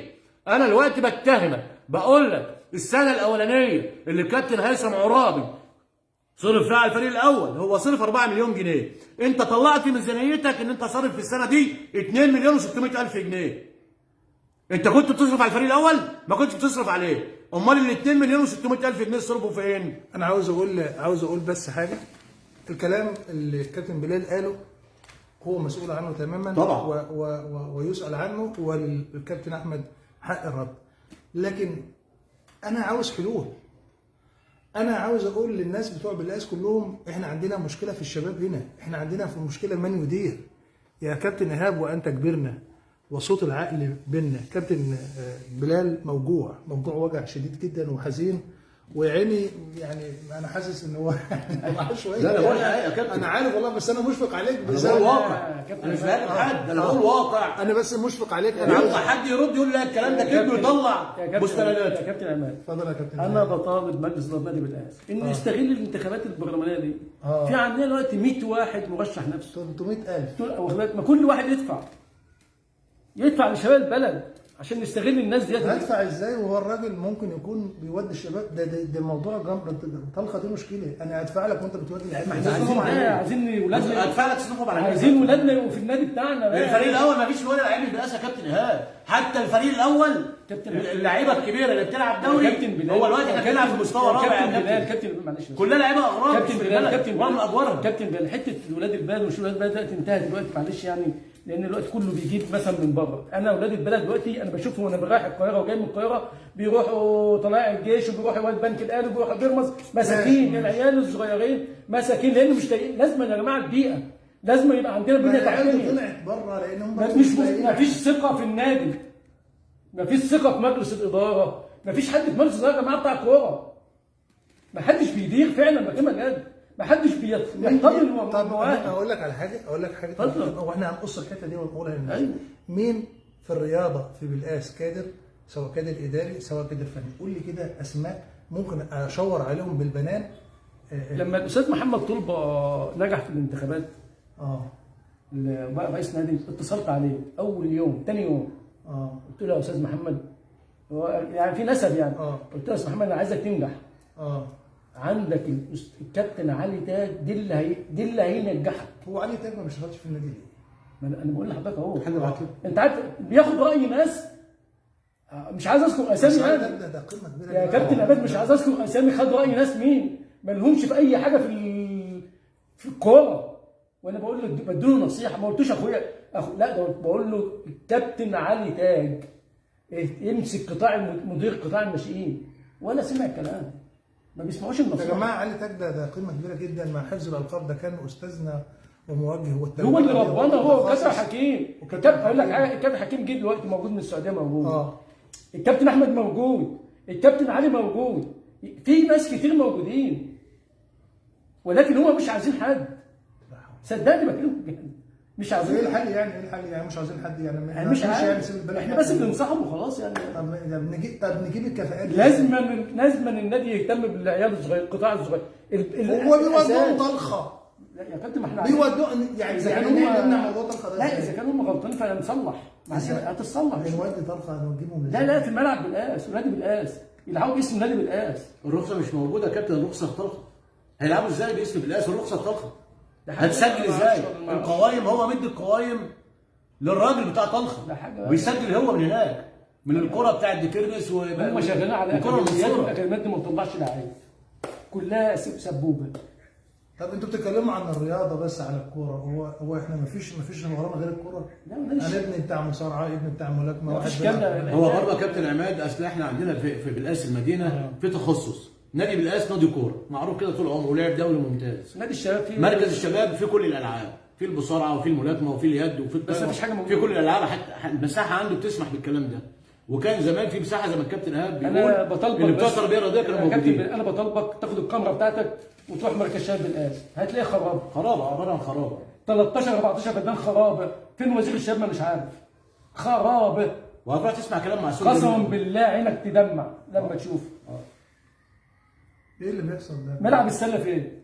اللي طلع النجوم علاء يوسف نجوم السله لعبوا دوري ممتاز. بقول لك هو جدعان الناس يا جماعه، هو قالب الاسم وانتوا ساكتين ليه؟ ملعب اليد فين؟ يعني انا قدرا حابب اسمع، يعني حابب برنامج يبقى فيه اكتر من حاجه. هو انتوا ليه يا جماعه ما بتتكلموش في الكلام ده؟ طب في ترابيزه تنس طاوله هناك؟ هو ليه الناس ما بتتكلمش في الكلام ده؟ ليه الناس ما بتعملش، ما بيدوروش على كفاءات؟ مثلا يا كابتن محمد بلال، انت مكلف بالبحث عن مواهب شابه في بلاش في عمر كذا لسنه كذا. يا كابتن ايهاب لو انت موجود في بلاش، انا بتكلم كلام حلول. الكابتن محمد تغريبي كان بيلف ويجيب لعيبه برضه، ما هو بعيد برضه، ما هو موجود بقى له كام سنه دلوقتي في البلاد. كان موجود وما بيشتغلش برضه. كان شغال معانا معاك في بلديه ابو ظبي. ايوه انا عارف، راجل محترم واخد بالك. قاعد برضه ما بيشتغلش. كل نجوم الكوره ما بتشتغلش. انتوا يا جماعه ليه يا جماعه ايه؟ الكابتن رضا عياد ما هو قاعد بقى له 100 سنه ما حدش عايز يشتغل. ليه يا جماعه ما بتشوفوش الناس دي؟ ليه ما بتحترموش الكوادر دي؟ ليه ما بتستفيدوش من الكوادر دي؟ الراجل لما يقول احنا هنشتغل ببلاش، انتوا ليه توصلونا للمرحله دي؟ نقول ارقام فيها، انتوا ليه توصلونا لكده؟ انا بقول للشعب بالقاس احنا عندنا مشكله يا جماعه هنا، وكابتن سالم احمد سالم كابتننا على دماغنا وعلى راسنا، لكن اذا كان في من نصيحه فالوضع ده ما يرضيش حد، وانا شخصيا هعاتب على حضرتك ومعلش واسمح لي اقول لحضرتك بالاسلوب ده والشكل ده ليك حق الرد لكن انا مش شايف نادي بالاسل وجود، مش شايف للرياضه كمان. انا بتكلم على الكوره بس، لكن انتوا ليه ما بتستغلوش؟ حد قال لك مره تعالى مثلا، هل شفت مثلا يعني حد قال لك او للكوادر الثانيه غير المره اللي انت عرضت فيها دي؟ للامانه يا كابتن، نادي بالاس السنه اللي فاتت عرض عليا امسك مدير قطاع الناشئين. كويس. ف انا ممكن استاذ احمد سالم، انا ممكن ابقى الاقيه واقول لك انا بتاع كوره. ما انا اقول لحضرتك بس اكمل لك. استاذ احمد سالم اتكلم في الموضوع. ما انا اقول لك اهو. استاذ احمد سالم بعت لي مع الكابتن مصطفى عباس اللي مش شغال دلوقتي معاه في النادي السنه اللي فاتت، لان هو اصلا الكابتن احمد سالم ده كان دفعتي، انا كابتنه، انا كابتن الجيل بتاعي يعني. فبعت لي ان انا امسك مدير قطاع الناشئين مع الكابتن مصطفى عباس. قال بس انا خايف اروح له، قول له الاول يمكن كده اروح اتكلم معاه. قلت له مدير قطاع الناشئين مع مين؟ مع الجماعه بتوع طلخه؟ قال له قلت له طيب انا دلوقتي هاخد ال 10000 جنيه دول من الارامل. مرتبك 10000 جنيه؟ لا، هاخد ال 10000 جنيه بتوع اللعيب اللي بيجي يدفع 10000 جنيه. ما انا هشتغل مع المستثمر المفروض. مدير قطاع الناشئين مع المستثمر. فقلت له طب ال 10000 جنيه اللي بيتحصلوا دول انا كمدير قطاع الناشئين انا هحصلهم من اولياء الامور، من الارامل ولا من المطلقات؟ روح اساله انا هلم من مين فيهم. قال لي ايه؟ قلت له يا ابني الله توكل على الله، انا هشتغل في طلخه، انا هساعد في الفساد. شوف يا بال لحظه، ورفضت طبعا. ممكن يا كابتن بس دعوه. اتفضل يا كابتن هاني. انا اقول لك حاجه معلش يعني، اتفضل. حتى يعني طبعا بلال اخويا وحبيبي يعني راجل مدرب طبعا كبير ومدرب، اتفضل. لكن في فرق بين مدرب وفين مدير قطاع الناشئين. لما يكون حتى كان حصل قاعده انا واحمد سالم على كافتيريا، وبيقول لي ان الكابتن محمد اتريبي كنت بفكر ان قلت له لا ما قارنش بين الكابتن محمد اتريبي اخويا وحبيبي ومدرب، لكن لما يكون احمد عباده موجود هو ده مدير قطاع الناشئين، لان الراجل لازم هو اللي هيقول الخطط التدريبيه او البرنامج اللي يوزعه على يعني هو كابتن احمد يوافق يشتغل مدير قطاع الناشئين في طلخه مع المستثمر؟ لا كابتن ايهاب ما بتكلمش. مش هيرضى. الكابتن احمد دلوقتي خلي بالك يعني لغى الكوره في الراجل اكبر تاجر مورد في الدقهليه دلوقتي الحمد لله، يعني لغى الكوره من دماغه، اكبر تاجر ظهور في الدقهليه يعني، فنسى الكوره خالص يعني. هم نسوا الشغل يا كابتن، بس انا بتكلم على انا قصدي لك يعني مدير قطاع الناشئين له مواصفات، معلش يعني له مواصفات يا جماعه، كل حاجه لها حاجه. انا في ناس في النادي شغاله بقالها 40 سنه، انا بحس انهم خبراء مش خبراء، طلعوا ايه يعني مش عارف. انا ما بتكلمش على شخص معين والله ما اقصد، انا قصدي لك في ناس بتمشي وتيجي، تمشي انت مشيته في ايه وجبته في ايه، مشيته في ايه وجبت ايه اسبابك، يعني انت مشيته ليه؟ قول لي السبب. طب لو السبب ده ما هو لسه موجود جبته ليه؟ طب رجعت تاني ليه؟ لا هي شويه البنيه التحتيه في نادي الأهلي مفيش، هو ملعب واحد ومفيش بنيه تحتيه. ده ايه الصدمه ده يا جدعان؟ هو انا يا جماعه هو ده كابتن البنيه التحتيه كابتن اسمح لي هو انتوا بتوجعوا بطن ليه يا جدعان؟ انت دلوقتي عايز تتجوز، انت كنتوا تعبتوني والله. انت عايز تتجوز دلوقتي، مش لازم الحلقه المنيله مش لازم توفر شقه. الحلقه المنيله يا كابتن مش لازم توفر شقه الاول عشان تتجوز فيها، لازم يا جماعه البنيه التحتيه يبقى موجوده، الملاعب والمدربين تكون مؤهله يا جماعه. المدرب انت هتودي ابنك مدرس فاشل ولا بتودي ابنك لاحسن مدرس؟ بتوديه لاحسن مدرسه. ما هو العيل ده ابنك برضه، انت بتودي له ايه اكاديميه يجي ملعب 10 في 20، العيل مش هيلمس الكوره 3 مرات 3 ثواني مش هيلمسها. مين اللي بيعلمه؟ واحد مش مؤهل بقى السبوبه دلوقتي اللي ما بيشتغلش يجيب له شويه عيال يمرنهم. يا جماعه الكوره العيل بيلعب في الشارع عشان ينمي الموهبه بتاعته، العيل بيجي لك مفيش مدرب بيعمل لعيب. كريستيانو رونالدو الترقيصه بتاعته اللي هي العجله ديت المدربين كلها بيعلموها ما بيعملوها، هي دي موهبه هو بيتخلق بيها. كل لاعب القطمه ديت موهبه، مهما اتعلم اللاعب القطمه مش هيعملها، موهبه من عند ربنا. المدرب بيثقل في حاجات، بيقول له على خطط معينه، على طريقه لعب، على وقفه، على ايوه. مين هيجيب المدرب ده؟ الاداره. اذا كان الملعب اصلا مش هنا والفرقه مش هنا، طب ما يمشوا.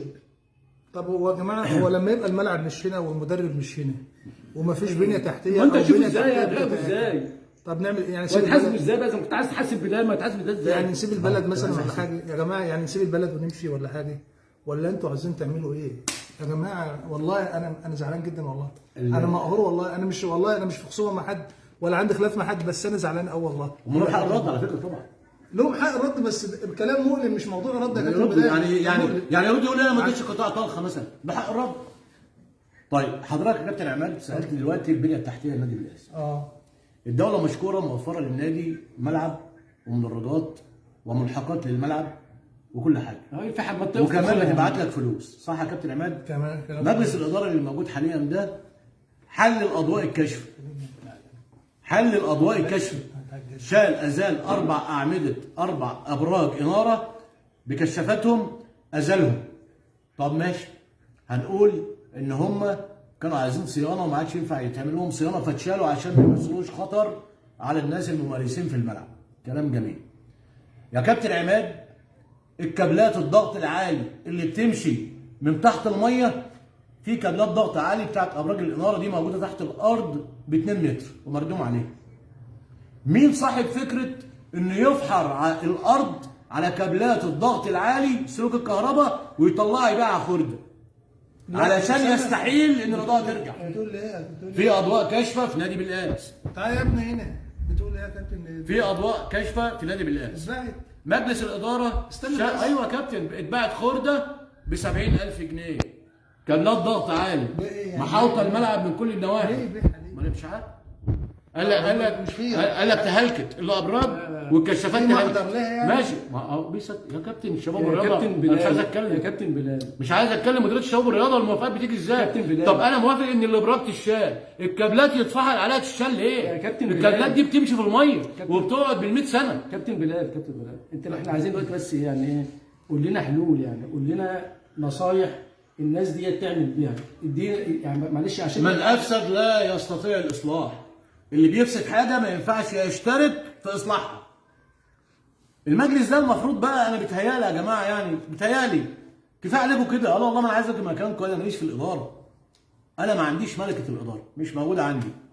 انما انتوا كفايه بقى فشل، كفايه بقى، كفايه اقعدوا بقى في جنب.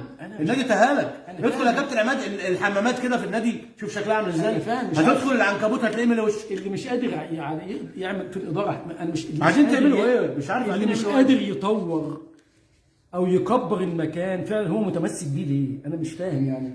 هل لكم مصلحه في الموضوع ده مثلا؟ مع احترام المجلس ده كله، ناس محترمه وناس على عينه وعلى راسه، لكن انتم مش قادرين تطوروا او محلك سر. طيب ما نمشي، سيبوا حد تاني يجي يا جماعه. انتوا متمسكين بيه يعني؟ ما هم كلهم، ما حدش يعني، لو 2 3 كنا نعرفهم، ما فيش حد تانيين ما حدش يعرفهم. فهم كبروا كاعضاء مجلس اداره وكبروا وبيكبروا طبعا في شغلهم والكلام ده. تصدق بالله يا كابتن ايهاب، اقسم بالله العلي العظيم انا حاسس بمراره. ما انا حاسس زيك بمراره. لا انت حاسسها، بس انا اول مره مصدوم به. لا انا تعبان قوي يا جماعه، والله انا تعبان. الحال اسوء من كده بكتير. انا تعبان قوي من اهالي بالقاس. هو انتوا ليه يا جماعه ساكتين على الناس ديت؟ وليه النواب دي ساكتين على الناس دي؟ وليه الشباب المحترم ساكتين على الناس دي؟ وليه الناس دي اصلا طالما ما انتجتش بالوضع ده؟ يا جماعه دي بالقاس دي بلد، انا نظرتي لبالقاس كده، بالقاس دي بلد عظيمه جدا، بلد كبيره جدا، وولاده وفيها مواهب كتيره جدا يا جماعه. احنا كنا لعيبه، كان في 7 8 لعيبه ممكن يلعبوا دوري ممتاز، يعني انا مش عاوز اقول انا واحد منهم يعني، لكن انت عاوز يا كابتن بلال ايه اللي احنا فيه ده؟ ما انا اقول لحضرتك يا كابتن عماد، بس انت بتقول كلام صعب. انا بقول لك بارقام يا كابتن. هل تتخيل ان الابراج بتاعه الاناره والكشافات وكابلات الضغط العالي تتباع لبتوع الربابيكيا ب 70,000 جنيه؟ ولما اتكلمنا وقلنا ازاي المبلغ ده السور الحديد يتباع ب 140,000 جنيه؟ هل يعقل السور الحديد بقى اللي كان داير ما يدور حوالين الملعب 140 باعوا ربابيكيا برضه للخرده، ده الكيلو ب 30 جنيه. باعوا كام طن بقى؟ اتباع ب 140,000 جنيه. طب هل يعقل ان السور الحديد ده كان كحديد وزنه اتقل من الابراج الاعمده العملاقه بكشافاتها بكابلات الضغط العالي السلوك المجلفنه اللي سعرها بمبلغ كذا؟ هل يعقل ان الاضواء الكاشفه كامله بكابلاتها تتباع ب 70,000 جنيه والسور الحديد يتباع برضه بتاع الخرده برضه ب 120,000 جنيه؟ يا جماعه انا هنا بقول يا جماعه الوضع ده، يعني الراجل بيتكلم وهو بارقام يا كابتن، انا بتكلم بارقام، هو مسؤول عن كلامه طبعا. لكن احنا ما بنشككش في زمن حد يعني، واخد بالك. ولكن بقول لك احنا عايزين بس ننهض بالرياضه في نادي بالقاس ومركز شباب بالقاس. ايه اللي ممكن نخلينا ننهض بالرياضه؟ لان الرياضه دي يا جماعه يعني مهمه جدا للشباب. ايوه هننهض ازاي اذا كان الدنيا سودة؟ ما الدنيا سودة بقى، لازم بقول لك الناس ديت يعني تقول شكرا ومع السلامه مش وتعالوا. قايلين شكرا، نعمل ايه احنا؟ خلاص بقى هو ده الحل. بقى علينا كده ساكتين. خلاص البقاء لله. انت تعمل كده يعني ما ليه؟ نقعدش نتكلم يعني لا نسكت هتعمل ليه؟ ايه؟ هتعمل ايه؟ بقول لك الجمعيه العموميه متساقه مشدوده بحبل، كل واحد جايب يا جماعه افتحوا واحد. يا جماعه نداء الى المسؤول، الى وزاره الشباب والرياضه، السيد الاستاذ الدكتور اشرف صبحي وزير الشباب والرياضه، السيد وكيل وزاره الرياضه بالداخليه، ارجوكم وسعوا قاعده الاختيار شويه وافتحوا جمعيه عموميه في نادي بالقاس. ارجوكم شباب بالقاس المحترم المؤدب، اهالي بالقاس، الناس اللي عندها كرامه وعندها اخلاص للبلد دي حقيقي، روح ابقى موجود في الجمعيه العموميه النادي بالقاس عشان تقدر تقرر. نجوم بالقاس دي واخد بطوله بحري، نجوم بالقاس دول نجوم بالقاس اهم، دي نجوم دي ابو ظبي يعني، لكن بقول لك في نجوم بالقاس موجودين. انا عاوز اقول لك يا جماعه الناس ديت لازم، يا جماعه الناس دي لازم تحطوا عين الاعتبار ان انتوا اللي هتغيروا، الناس بتوع بالقاس نفسهم هم اللي هيغيروا، الجمعيه العموميه هي اللي هتغير. ومع احترامي لكل الناس مش مشكله، الحياه احنا بنتداول مع بعض، واحنا في الاول هذا وفي الآخر. جيل بالقاس يا جماعه اللي احنا فيه ده وضع صعب. انا بشوف صور بتعرض بتاع، والله العظيم اقسم بالله حاجه في منتهى الاسف اللي احنا فيه ده. ولادي وديهم طلخه، البنيه متهالكه، كابلات مش عارف راحت فين، صور مش يا جماعه ايه اللي بيحصل ده؟ وايه اللي بنسمعه ده؟ ارجوكم احنا في مأساة. نوابنا انتوا هتتسالوا عن نادي بالقاس وعن الرياضه بالقاس، سواء في المعصره، سواء في بالقاس، سواء في الستاموني، سواء اي شاب موهبه ماتت، لان انتوا ما اهتمتوش بالرياضه وما اهتمتوش بالشباب، ودخلتونا في وضع مش لطيف. بص يا كابتن عماد، اتفضل. لما جم يعملوا الملعب، لما جابوا السور الجديد مكان السور اللي اهلك ده، وجاب سور جديد على حساب الدوله طبعا. الملعب ده احنا متربيين فيه، يعني احنا من الناس اللي اتولدت في الملعب. الملعب ده طوله 107 متر، طوله 107 متر وعرضه 68 متر. لما جم يحطوا السور ضيقوا الملعب بقى 100 متر. طيب المفروض يسيبوا حرم ورا المرمى ده ورا المرمى ده، طبعا عشان الاندفاع بتاع كل لاعب، ده غير الاندفاع بقى على حساب المستقبل بالقاس من الدول، من البلاد اللي لعبت دوري ممتاز. طبعا يعني متاح ان في المستقبل ترجع على الاقل تلعب ممتاز به. ممكن. المفروض بيبقى فيه قنوات بتصور، فبالتالي فالمفروض بتسيب مساحات. بالتالي هيلعب بره. شوف يا كابتن كده، روح بص على الملعب، هيلعب مبدئيا بره. بقى 100 متر، وبقى السور قريب من المرمى ده والمرمى ده. يعني المصورين والصحفيين اللي في قانون كرة القدم بيبقوا على بعد 6 متر من المرمى، مفيش 6 متر اصلا، فلا في صحفيين ولا في مصورين فيما بعد. ده الا اذا بقى مجلس الاداره مقرر ان احنا نلعب في المستوى الرابع ده مدى الحياه. لا انا بقول لهم انتوا مش هتستمروا، هيجي ناس، ممكن يجي ناس عندها رؤيه وعندها فكر وبتحب البلد بجد زي زمان، تيجي تعمل قطاع ناشئين في البلد. لان انت لما تروح تشتري لعيب فريق اول بيجي لك قسم رابع، انت بتديله 40,000 جنيه.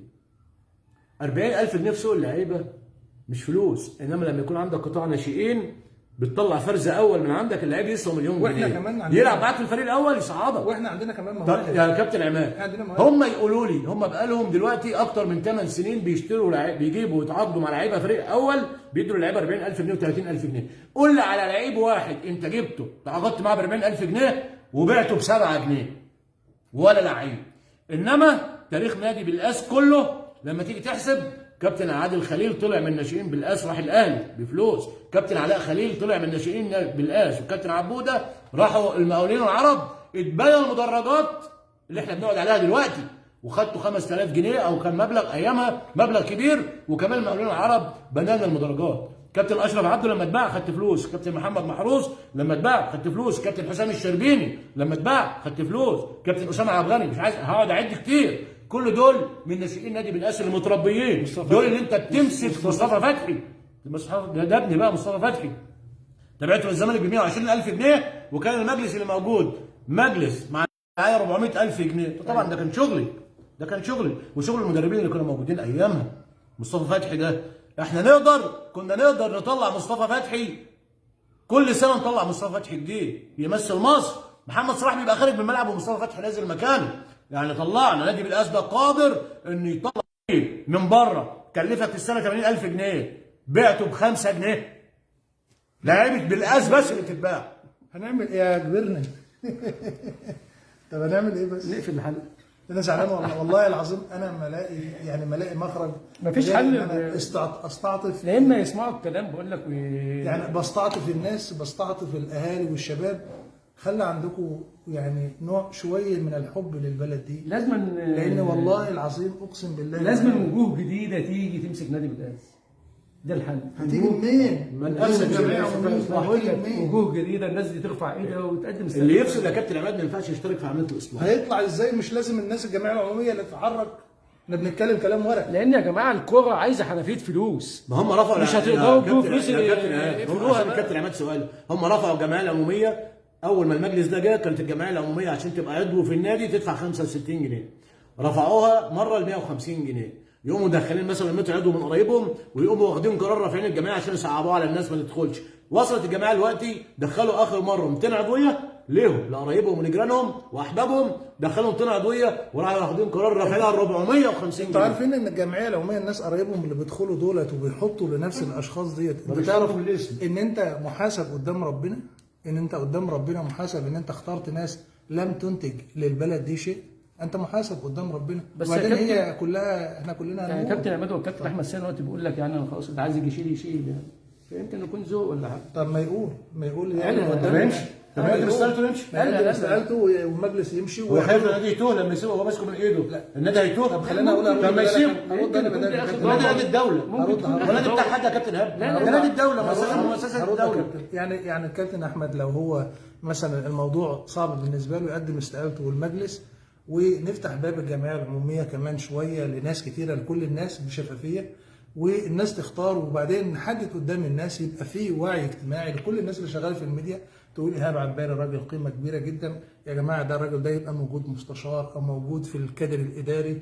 احمد عباري، كابتن عبد الحكيم، الاستاذ علي تاج، والكابتن اسامه، وكل الناس ديت، وحطوا الناس دي، كبروا ولادكم ورجاليكم، كل من له مجال له باع في المجال ده وحطوه في الواجهه، قولوا دول كباراتنا وقدموهم. المفروض يا كابتن احمد ارجوك والله رساله من اخ صغير، ارجوك لو انت فعلا انت محتاج، انت عندك الرغبه ان انت بتروح اراده يا كابتن. ما انا هقول اهو، لو انت عاوز ترد انا ما عنديش مشكله، ممكن تيجي تقعد وترد زي ما انت عاوز، ورد هنا زي ما انت عاوز. بس يا كابتن الوضع اللي احنا فيه ده وضع صعب جدا، لان الناتج حتى مع احترامي للكابتن بلال ووجهه نظره، لكن الناتج اللي انا شايفه ومجمل الانتاج اللي انا شايفه بيج زيرو، ومش في الكوره بس، حتى في كل الالعاب.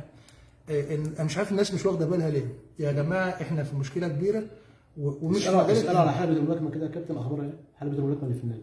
وكابتن بلال نادي بالقاس بتاعه ملوش ملوش دعوه بالالعاب اسالوا على الاخرى. حلبة الملاكمه يا كابتن، ما هو مجلس الاداره بيدير حلبة لا الملاكمه. لا نادي بالقاس كره القدم ملوش دعوه بالالعاب الاخرى، احنا بنتكلم في كره القدم بس، لان النادي ملوش دعوه باي العاب ثانيه، ومفيش مساحه تخليه يعني للعبه ثانيه يعني، عشان ما نظلمهوش. قبل ما اقفل، عندك كلمه وحشه ثانيه عاوز تقول ايه؟ انا ما عنديش كلمه وحشه، انا عندي كلمه حلوه. انا نفسي نادي بالقاس يكون احسن نادي في الكون يعني. وكلنا نتمنى. ما انا بقول لك في ايه، اللي يقدر يشتغل يقعد، اللي ما يقدرش يشتغل يرفع ايده ويقول ما فيش مشكله، ما فيش عيب يا جماعه يعني.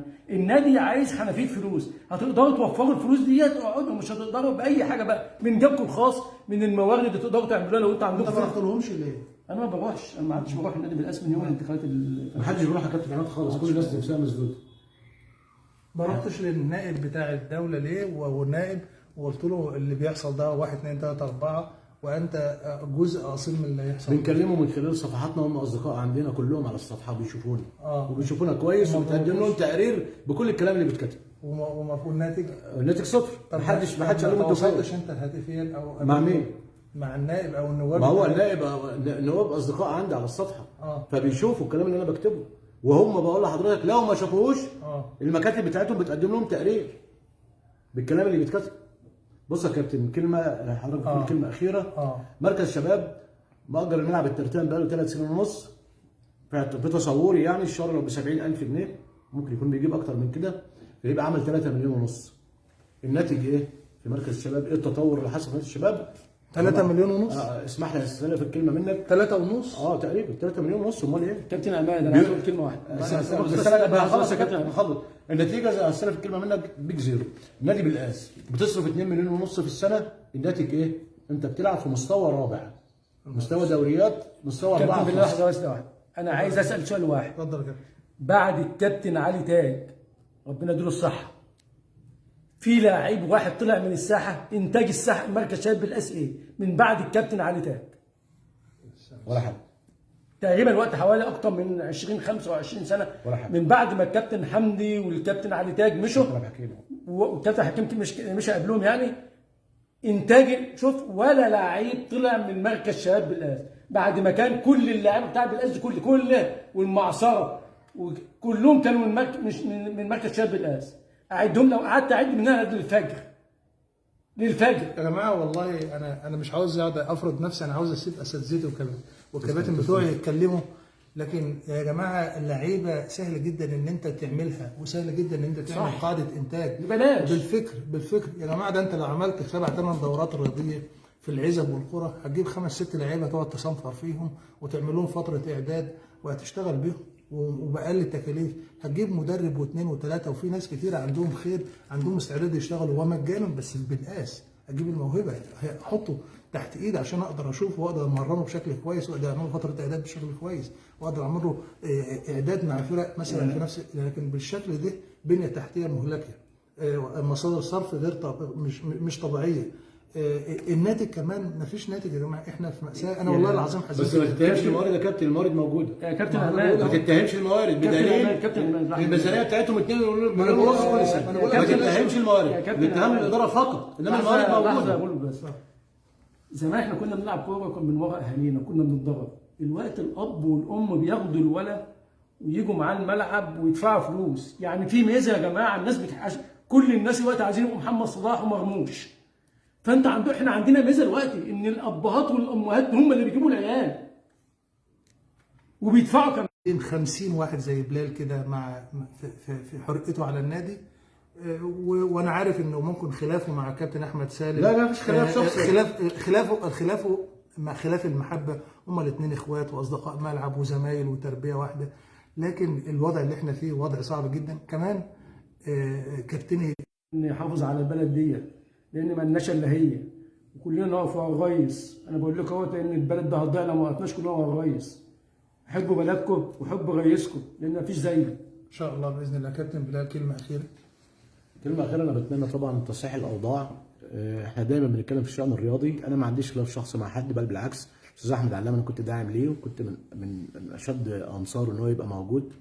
انما لما فاتت المده دي كلها ما فيش تطوير، فحق ربنا عليا، حق ربنا عشان لما امر ربنا يوم القيامه اقول له انا قلت كلمه حق. لما الراجل ما عملش شغل وما عملش حاجه والموضوع بالنسبه له عادي، ولما نيجي نكلمه نقول له ان الوقت بتاعك انتهى ودوره الانتخابات بتاعتك انتهت وما عملتش حاجه، يرد علينا يقول لنا وايه يعني؟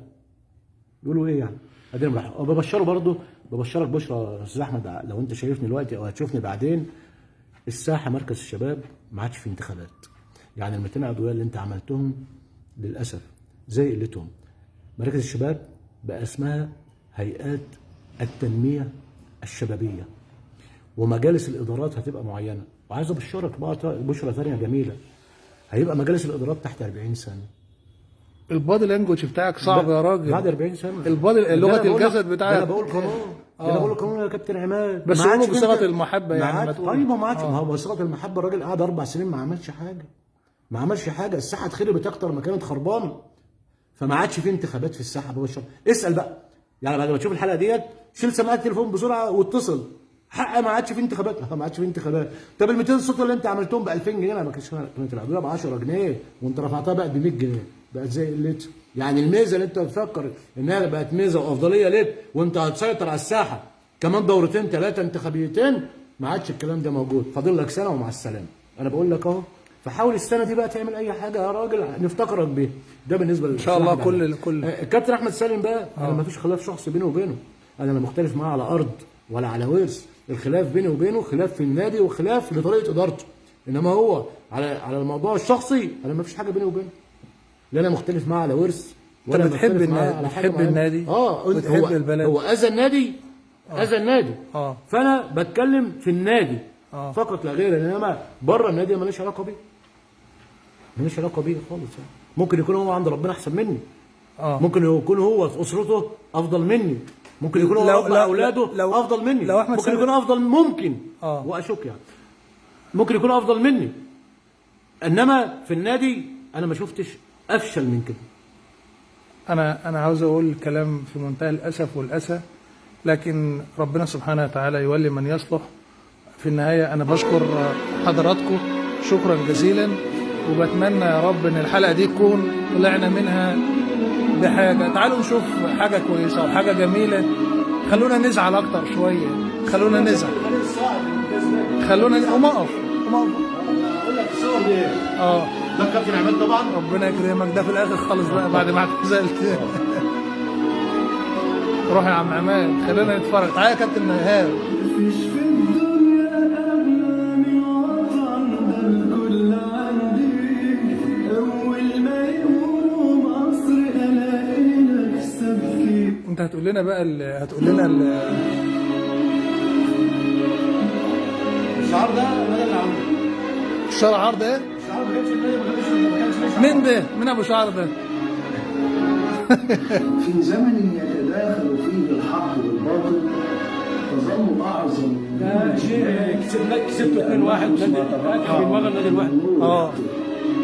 أن نجاهد طبعا بالصدق وسط الترويج بالكذب، ونزرع الكلمة الطيبة في أرض فرقة من لا الناشئين تأتي الناس. فيها إلا الشوق. ده لعيب مغربي. قد لا يرانا أحد، وقد لا نحظى بالتصفيق والسلام. في الدورة الكلمة ده ماتش بالنادي المحلي. لا تقاس بالأضواء. ده من ملعب مركز شباب 30 ساعة. في وجه العواصف، فلا تدع اليأس يطفي نورا. كن النبل حين يغيب، والجودة حين تنسى. أحد المؤسسات. حين يظن الجميع أنه مستحيل. هناك قليلون من يتحدثون بذكاء، ولكن طبعا. هناك كثيرون نادي الجزيرة. أنهم أذكياء. لن ترى النجوم إلا في الظلام، ولن ترى الرجال إلا في المرات. كل الأشخاص حولنا بذور نجهل نوعها، لكننا نكتشف حقيقتهم عندما نزرعهم في يعطل أيامنا. حاجة تزعل، حاجة تحزن. مؤسسات. كابتن عادل. الخير يظل مغروسا في النفوس الصافية. فهنيئا لمن يزرع الخير بين الناس، فنقاء القلوب ليس غباء، وإنما فطرة يميز الله بها من أحب. معاصر. لا تستهين بكلمة طيبة تطلقها في عتمة أحدهم، وربما كانت الشمس التي انتظر شروقها طويلا. الكلمات ليس حاجة تزعل، حاجة تزعل، صح؟ تزرع في الأرواح، فاحرص على أن تزرع